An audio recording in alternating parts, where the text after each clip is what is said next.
إن الحمد لله نحمده ونستعينه ونستغفره ونعوذ بالله من شرور أنفسنا ومن سيئات أعمالنا.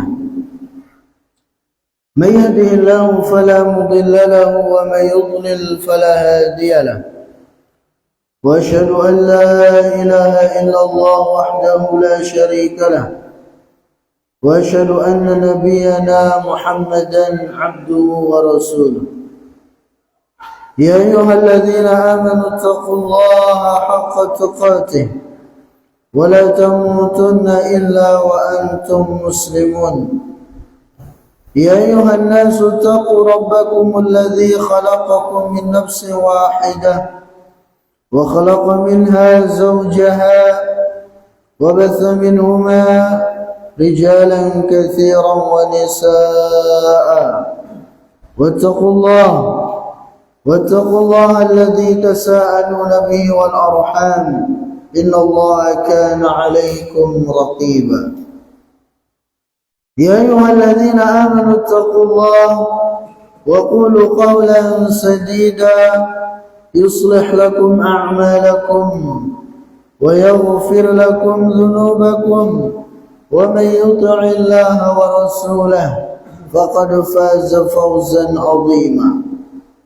رب اشرح لي صدري ويسر لي أمري واحلل عقدة من لساني يفقه قولي.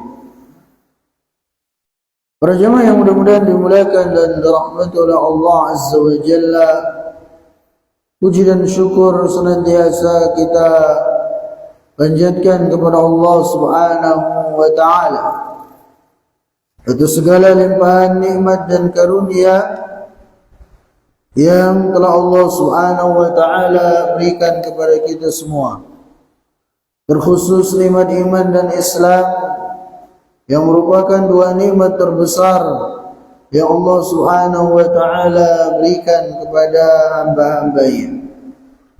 Begitu pula kita bersyukur kepada Allah Subhanahu wa ta'ala atas nikmat kesehatan dan kesempatan yang alhamdulillah sampai detik ini Allah Subhanahu wa ta'ala masih berikan kepada kita semua, sehingga sudah semestinya bagi kita untuk terus berusaha menggunakan sisa-sisa dari nikmat umur dan kesempatan yang Allah Subhanahu wa ta'ala berikan kepada kita ini dengan memperbanyak amal saleh, dengan memperbanyak ketaatan kepada Allah Subhanahu wa ta'ala.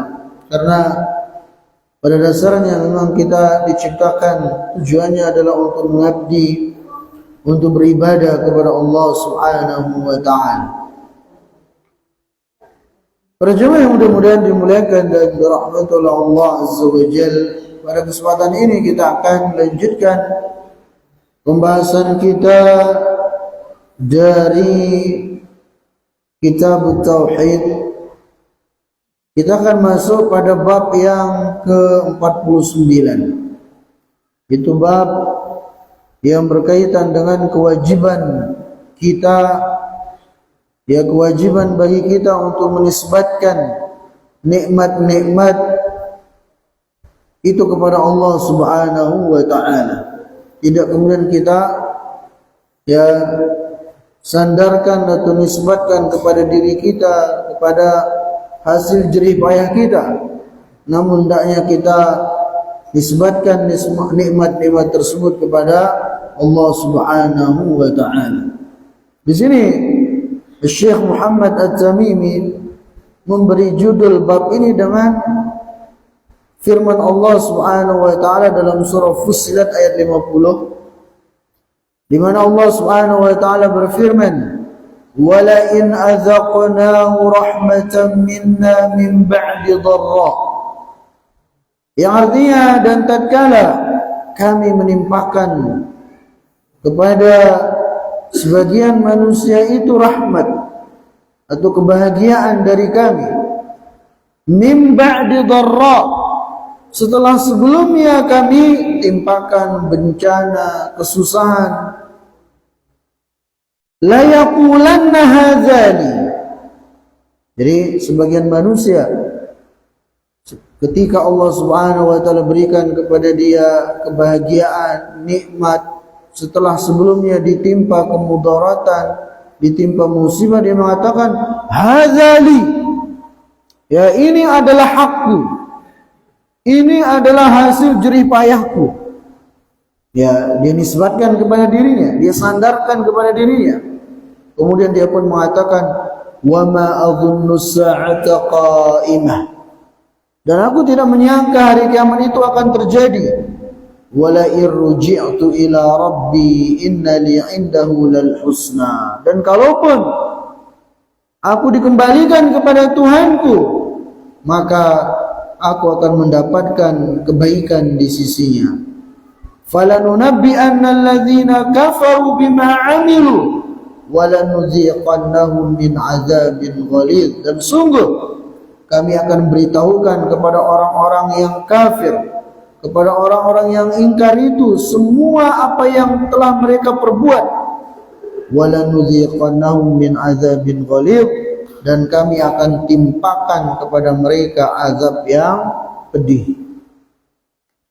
Nah, para jamaah yang mudah-mudahan dimuliakan dan dirahmati oleh Allah Azza wa Jalla, maka dalam ayat ini Allah Subhanahu wa taala menggambarkan kepada kita tentang sifat ya buruk yang ada pada sebagian manusia. Itu ketika dia mendapatkan nikmat, dia katakan itu ya berasal dari dirinya sendiri. Ya, dia mengatakan itu hanya semata-mata dari hasil jerih payahnya sendiri. Ya, maka sikap seperti ini adalah sikap yang tidak semestinya dilakukan oleh seorang yang mengaku beriman kepada Allah Subhanahu wa taala. Nah, kemudian adapun ayat yang disebutkan oleh Syekh dalam bab ini, itu firman Allah Subhanahu wa taala dalam surah Al-Qasas ayat 78, itu tentang di mana Allah Subhanahu wa taala mengisahkan tentang Qarun. Ya, kita tahu Qarun itu seorang yang kaya raya. Awalnya dia miskin. Dia hidup di zaman Nabi Musa alaihissalam. Kemudian dia minta kepada Nabi Musa alaihissalam agar didoakan supaya menjadi orang kaya raya. Maka Nabi Musa mendoakannya dan dia pun menjadi seorang yang kaya raya. Nah, setelah dia kaya raya, bahkan disebutkan kunci-kunci gudang-gudang kekayaannya itu harus 7 orang yang membawanya, saking banyaknya. Nah, apa kemudian yang terjadi pada si Qarun ini? Ya, ketika dia disuruh untuk bersedekah, disuruh untuk mengeluarkan zakat dan seterusnya, dia enggan. Bahkan dia mengatakan apa? Qala innama utituhu ala ilmin indi. Kata dia, ini semua harta benda yang aku miliki ini adalah berasal dari ilmu, dari jerih payahku seorang, dari jerih payahku sendiri. Berkata Imam Qatadah, ay ala ilmin minni biwujuhil makasib. Jadi kata Qarun, ya semua harta benda yang aku miliki ini adalah hasil dari hebatnya aku dalam berbisnis, hebatnya aku dalam bekerja, pintarnya aku dalam ya berusaha. Ini semua ya bukan dari Allah Subhanahu wa taala, ini semua dari hasil keringatku sendiri. Jadi dia mengingkari nikmat Allah Subhanahu wa taala. Lantas apa yang Allah Subhanahu wa taala timpakan kepada Qarun? Maka Allah Subhanahu wa taala tenggelamkan dia dan harta bendanya ke dalam perut bumi. Ya, makanya mungkin kalau di kita kemudian kita kenal ada istilah harta karun, ya mungkin maksudnya adalah Qarun gitu. Ya. Nah, jadi ini Qarun yang sombong setelah diberikan kekayaan. Ya, sehingga Allah hukum dia ya dengan ditenggelamkan bersama kekayaannya ke dalam perut bumi. Nah, lihat sebaliknya, sebalik dari Qarun. Ya, seorang yang lebih kaya raya dari Qarun, yang memiliki kerajaan bahkan melampaui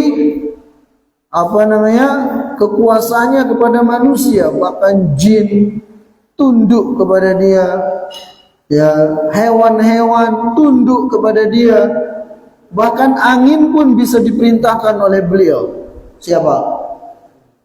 Nabi Sulaiman alaihissalam. Tapi apakah itu menjadikan beliau sombong? Mengatakan bahwa ini semua adalah hasil dari usahaku. Ya, ini semua karena kehebatanku, karena kepintaranku. Ya tidak. Ya, padahal kerajaan Nabi Sulaiman itu tidak akan pernah dimiliki oleh orang-orang setelah beliau. Ya, sebelum dan setelah beliau nggak ada orang seperti itu kerajaan. Tapi apa kata Nabi Sulaiman alaihissalam? Kata beliau, "Hadza min fadli Rabbi liyabluwani aashkuru am akfur." Nah, ini yang harusnya kita contoh. Apa artinya? Hadza min fadli Rabbi. Ini semua yang aku miliki ini dari kerajaan, ya dari harta benda, min fadli Rabbi. Semuanya adalah berasal dari karunia Tuhanku. Liyabluwani, karena Allah Subhanahu wa taala ingin mengujiku. Aashkuru am akfur. Apakah aku ini akan menjadi hambanya yang bersyukur, ataukah aku akan menjadi hambanya yang kufur? Begitu. Ini Nabi Sulaiman alaihissalam yang harus kita jadikan sebagai teladan kita dalam bersyukur kepada Allah Subhanahu wa taala. Agar jangan pernah ya kekayaan yang kita miliki, harta benda yang kita miliki, jabatan yang kita miliki, ya itu semua menjadikan kita sombong, menjadikan kita lupa diri, ya menjadikan kita kemudian berbangga diri, ya menisbatkan semua harta benda itu adalah hasil dari keringat kita sendiri, bukan dari Allah. Maka hati-hati, ya jangan sampai kita jadi Qarun-Qarun berikutnya, sehingga bisa jadi Allah Subhanahu wa taala binasakan harta benda kita itu. Ya. Nah, kemudian para jamaah yang mudah-mudahan dimuliakan dan dirahmati oleh Allah Azza wa Jalla, di sini Syekh menyebutkan sebuah hadis yang panjang, ya tentang kisah 3 orang, ya yang Allah Subhanahu wa taala ingin menguji ketiga orang ini. Apakah mereka akan menjadi hamba Allah yang bersyukur, ataukah akan menjadi hamba Allah yang kufur? Ya syukur terhadap nikmat Allah, ataukah kufur terhadap nikmatnya? Kita bacakan hadisnya. Hadis ini dari Abu Hurairah radhiyallahu taala anhu, bahwasanya Rasulullah sallallahu alaihi wasallam bersabda, "Inna thalathan min bani Israil, abras wa aqra wa a'ma." Jadi Nabi sallallahu alaihi wasallam menceritakan tentang orang bahari, orang zaman dahulu. Kata beliau sallallahu alaihi wasallam, ada 3 orang yang dahulu mereka hidup di zaman Bani Israel. Yang pertama itu orangnya abros, punya penyakit kulit, ya, yang menjadikan orang-orang jijik kepada dia. Ya, penyakit kulit yang parah seperti kusta dan semacamnya. Kemudian wa aqra, laki-laki yang kedua ini orangnya botak.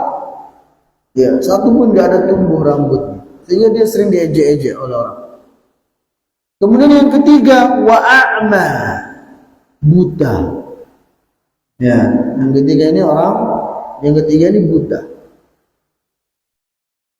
Fa'arada Allah an yabtaliyahum.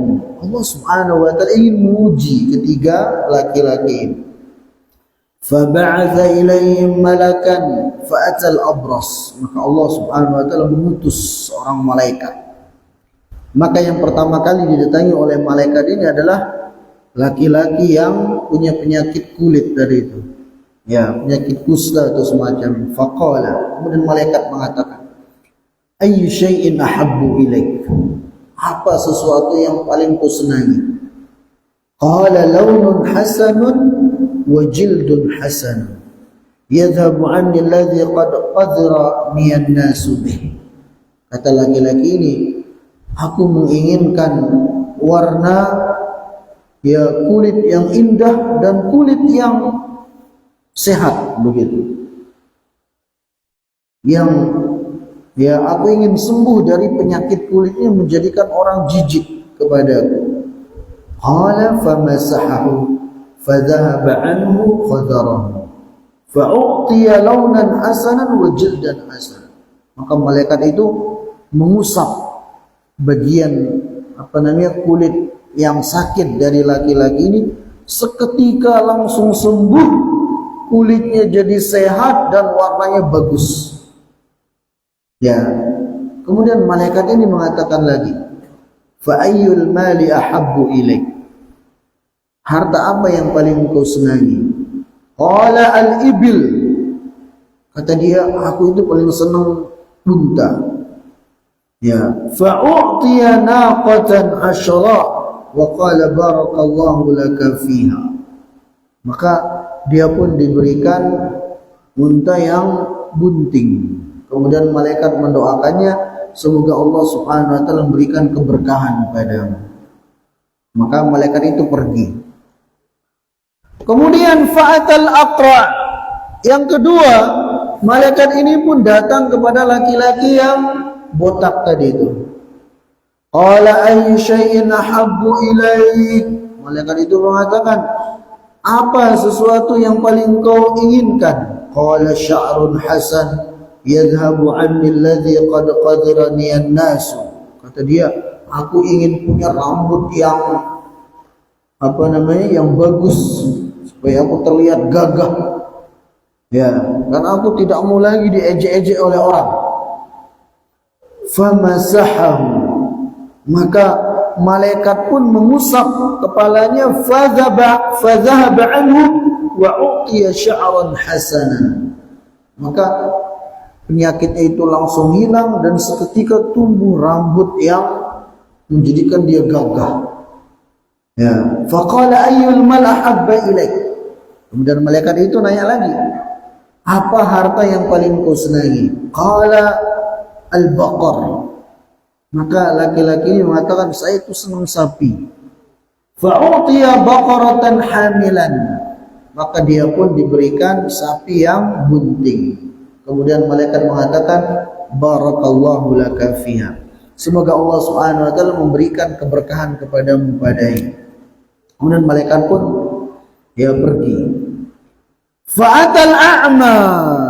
Kemudian malaikat ini pun datang kepada laki-laki yang ketiga.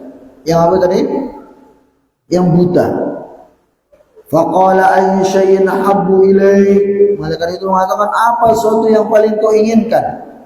Qala an yaruddallahu ilayya basari fa ubsiru bihin nas. Kata laki-laki ini, sesuatu yang paling aku inginkan adalah aku berharap Allah mengembalikan penglihatanku sehingga aku bisa melihat manusia, bisa melihat dunia ini. Famasahahu faraddallahu ilaihi basar. Maka malaikat itu mengusap matanya, seketika langsung bisa melihat. Qala fa ayyul mali habbu ilaik? Kemudian malaikat itu nanya, apa harta yang paling kau senangi? Maka kata dia, al-ghanam. Aku itu senang kambing. Fa'utiya syatan walidan. Maka diberikan laki-laki yang ketiga ini kambing yang bunting. Ya, fa antaja hadzani wa wallada hadza fa kana li hadza wadin min al-ibil wa li hadza wadin min al-baqar wa li hadza wadin min al-ghanam. Maka kemudian laki-laki yang pertama memelihara untanya itu sehingga berkembang biak sampai dia punya unta satu lembah. Ya, unta ya berkembang biak.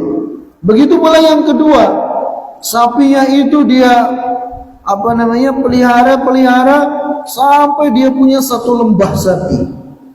Banyak sapinya. Begitu pula yang ketiga ini, yang buta, yang dahulunya buta, ya dia pelihara kambingnya, dia kembang biakan sehingga menjadi jumlah yang sangat banyak, ya, sehingga satu lembah. Nah, kemudian malaikat ini pun datang untuk yang kedua kali, ingin menguji. Ya, ini ketiga orang ini bakal syukur kepada Allah ataukah bakal kufur. Maka datanglah malaikat ini. Thumma innahu atal abras fi surati wa hayati. Jadi malaikat ini datang dalam kondisi persis seperti kondisi laki-laki yang pertama dulu itu. Laki-laki yang pertama tadi apa? Penyakit kulit, kusta, abros. Nah, malaikat ini menjelma menjadi manusia. Ya, menjelma lagi. Tadi yang pertama juga menjelma jadi manusia. Begitu pula ini.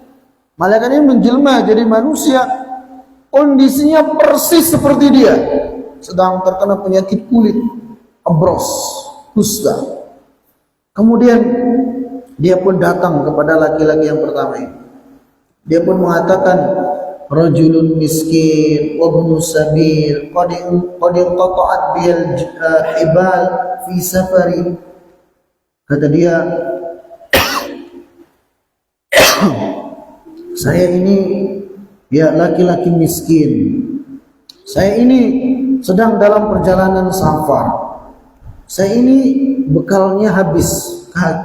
Kehabisan bekal. Fala balagh liyal yaum illa billah tsumma bika. Kemudian malaikat itu mengatakan, sungguh hari ini tidak ada yang bisa menolong aku kecuali Allah, kemudian engkau. As'aluka billadhi a'taka al-lawn al-hasan wal jild al-hasan wal mal. Maka aku minta tolong kepada Anda, kata malaikat, yang telah memberikan kepada Anda kulit yang indah, ya, warna yang indah, ya, yang telah memberikan kepada Anda harta benda, ya, maka dengan nama Allah yang telah memberikan kepada Anda segalanya, aku minta Anda memberikanku satu ekor unta gitu. Ataballahu bi fi safar, yang dengannya aku ya berbekal dalam perjalanan. Faqala al-huququ katsirah. Nah, kata si pertama ini, laki-laki pertama, kata dia, al-huququ katsirah, saya punya banyak urusan. Ya, banyak yang harus saya selesaikan. Saya enggak ada waktu denganmu. Ya, artinya dia enggak ngasih gitu. Ya. Faqala lahu ka'anni a'rifuka. Nah, malaikat ini mengatakan, kayaknya aku ini kenal kamu. Alam takun abros yaqdharukan nas faqiran. Bukankah kamu dulu orang miskin, orang fakir, kulitmu abros, kusta, sehingga orang-orang jijik kepadamu. Fa'ataqal mal, kemudian Allah memberikan kepadamu harta benda. Kemudian apa jawaban laki-laki pertama ini? Qala inna ma warithu hadzal mal kabiran an kabirin. Kata dia, ya, siapa yang memberitahu seperti aku? Tidak pernah seperti itu, kata dia. Ya, aku dulu tidak pernah mengalami penyakit kusta. Ya, dari dulu yang kulitku bagus seperti ini, kata dia. Dan ini harta benda yang aku miliki. Semuanya aku mendapatkan warisan dari ya orang tuaku, dari nenek moyang. Faqala, maka malaikat mengatakan, in kunta kadiban fasayyaraka Allah ila ma kunta. Kalau seandainya engkau bohong, Maka aku berdoa kepada Allah, mudah-mudahan Allah mengembalikanmu seperti kondisimu dulu, seperti kondisimu semula. Ya. Kemudian disebutkan nggak lama setelah itu, ya, si laki-laki yang pertama ini persis kembali kondisinya seperti semula. Ya, dia kembali terkena penyakit abros, kusta tadi itu, dan harta bendanya musnah semua, unta-untanya mati semua. Nah, gara-gara tidak bersyukur kepada Allah Subhanahu wa taala, gara-gara mengingkari nikmat-nikmat Allah Subhanahu wa taala. Kemudian malaikat datang lagi kepada laki-laki yang kedua. Summa innahu atal aqra' fi surati. Ya, malaikat datang lagi kepada laki-laki yang kedua persis seperti kondisinya. Yang menjelma, malaikat itu menjadi manusia yang botak, sama sekali nggak ada rambutnya. Kemudian malaikat mengatakan,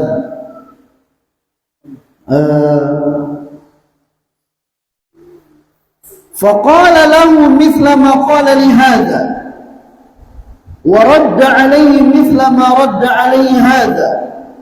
Nah, percakapannya persis sama dengan yang pertama tadi. Ya, jadi malaikat pun mengatakan, ya, saya ini orang miskin, ya, kehabisan bekal, saya sedang dalam perjalanan safar. Ya, saya minta tolong kepadamu yang telah memberikan kepadamu harta benda ini, agar engkau memberikan kepadaku satu saja dari sapimu ini untuk saya jadikan sebagai bekal dalam perjalanan. Jawabannya persis sama, dia katakan al-huququ katsirah. Ya, saya ada banyak urusan, saya nggak ada waktu denganmu. Ya, masih banyak hak-hak yang harus saya selesaikan. Nanti dia nggak kasih. Ya, dia kikir, pelit dengan harta benda yang dia miliki. Maka malaikat itu pun mengatakan apa? Ya, kayaknya saya kenal kamu. Bukankah kamu dahulu, ya, adalah seorang yang botak, tidak ada rambutnya, kemudian Allah menganugerahkan kepadamu rambut yang gagah seperti ini, kemudian Allah berikan kepadamu sapi, lantas kemudian beranak pinak sehingga kamu memiliki sapi sebanyak ini dan harta benda sebanyak ini. Maka jawabannya sama seperti yang pertama. Ya, dia mengatakan aku tidak pernah seperti itu. Ya, aku memang dari lahir, ya, bagus rambutnya bagus, dan harta benda ini semua aku dapatkan dari warisan orang tua nenek moyang, dari usahaku sendiri. Maka malaikat pun mengatakan, in kunta kadziban fasayyarakallahu ila ma kunta. Kalau engkau berbohong, semoga Allah Subhanahu wa taala mengembalikanmu kepada kondisimu semula. Maka benar, gak lama kemudian laki-laki ini kembali botak seperti semula. Harta benda yang musnah, sapi-sapi yang sekian banyak mati. Kemudian wa atal a'ma fi suratihi. Malaikat pun datang kepada laki-laki yang ketiga, persis dengan kondisinya yang buta. Faqala rajulun miskin wa ibnu sabil qad inqata'at biyal hibal fi safari fala balagha li al-yawma illa billahi thumma bika. Kata malaikat ini yang menjelma, ya, persis seperti kondisinya semula. Saya ini orang miskin, sedang dalam perjalanan, kehabisan bekal. Ya, maka aku meminta atas nama Allah Subhanahu wa taala yang telah memberikan kepadamu, ya, harta benda ini, agar engkau memberikan kepadaku satu ekor domba saja, sehingga aku menjadikannya bekal dalam perjalanan. Faqala, apa kata si laki-laki yang dulunya buta ini? Kata dia, qad kuntu a'ma faraddallahu ilayya basar. aku dahulu itu persis seperti Anda. Aku dulu buta seperti Anda. Kemudian Allah Subhanahu wa taala kembalikan penglihatanku. Kemudian laki-laki ketiga ini mengatakan fakhudh ma syi'ta wa da' ma syi'ta. Kata ya laki-laki yang ketiga ini, silahkan engkau ambil domba-dombaku ini sekehendakmu, berapapun yang kau mau ambil sudah. Ya, engkau ambil berapa silakan, engkau tinggalkan berapa silakan, sekehendakmu, kata dia. Ya. Fa wallah la ajaduka al-yawma bi syai'in akhadtahu lillah. Kata dia, aku tidak akan mencegahmu hari ini demi Allah atas apa yang kau ambil. Ambil sekehendakmu, kata dia. Aku tidak akan melarangmu. Maka kemudian apa kata malaikat yang menjelma menjadi kondisi laki-laki yang ketiga ini dalam disebut amsik malak. Ya, aku enggak butuh hartamu. Sudah, harta ini untukmu. Fa inna ma ubtulitum. Sungguh kalian itu sejatinya sedang diuji oleh Allah Subhanahu wa taala.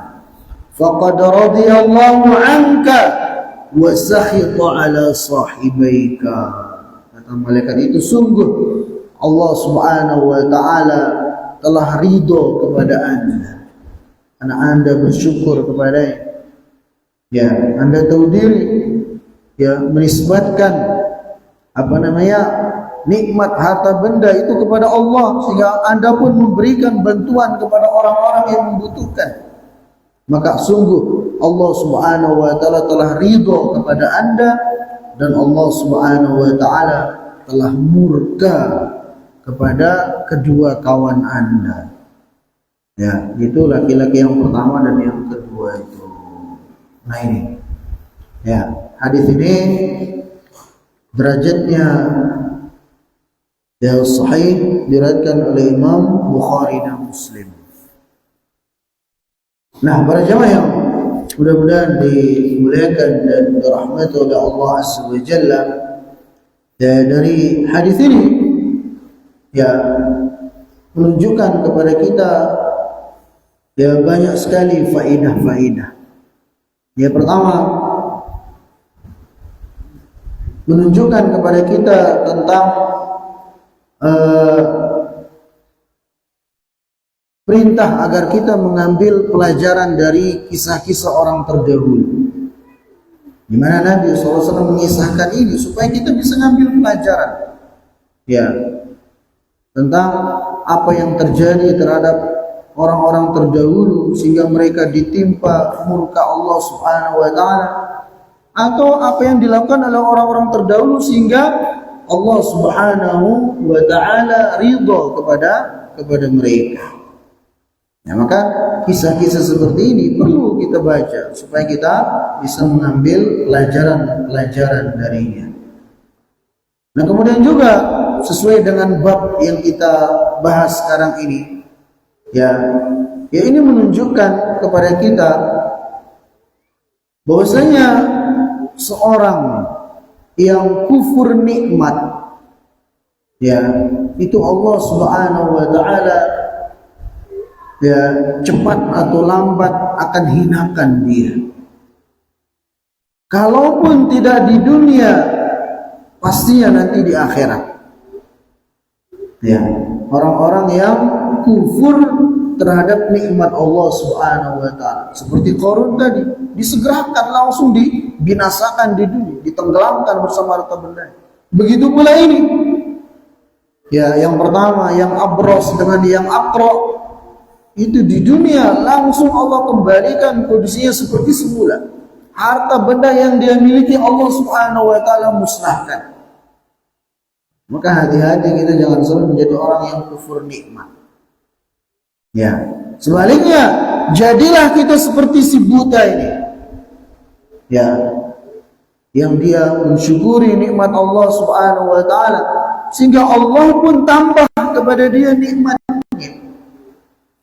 Ya, sebagaimana yang Allah Subhanahu wa taala tegaskan dalam Al-Qur'an, la in syakartum la azidannakum. wala in kafartum inna azabi lasyadid. Kalau kalian bersyukur, aku akan tambah nikmatku kepada kalian. Ya, cara bersyukur kayak apa? 3 cara bersyukur. Pertama, ya dengan cara kita mengucapkan, lisan kita mengucapkan alhamdulillah. Kemudian yang kedua, hati kita meyakini nikmat yang kita dapatkan itu semata-mata datangnya dari Allah. Jangan kita katakan bahwa ini hasil dari jerih payah saya, hasil keringat saya, ya bukan dari Allah. Semata-mata kita nisbatkan kepada usaha kita, jangan seperti itu. Ya yakini nikmat-nikmat yang kita miliki, yang kecil apalagi yang besar, itu semua datangnya dari Allah. Kemudian yang ketiga, cara bersyukur adalah dengan kita menggunakan nikmat-nikmat tersebut pada jalan-jalan yang diridhoi oleh Allah. Itu namanya orang yang betul-betul bersyukur. Ya, jadi la in syakartum la azidannakum. Kalau kalian bersyukur, aku akan tambahkan nikmatku kepada kalian. Tapi kalau kalian kufur, kalian ingkar kepada nikmatku, inna azabi lasyadid. Sesungguhnya azabku itu sangatlah pedih. Ya, hati-hati kita. Demikian yang Allah bisa sampaikan. Ya, mudah-mudahan apa yang kita dengarkan tadi sedikit ada manfaatnya. Kita tutup, subhanakallahumma bihamdika asyhadu an la ilaha illa anta astaghfiruka wa atubu ilaik. Assalamualaikum warahmatullahi wabarakatuh.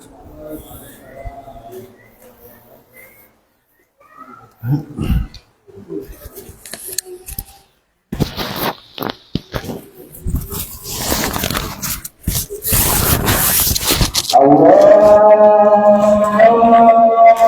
Akbar.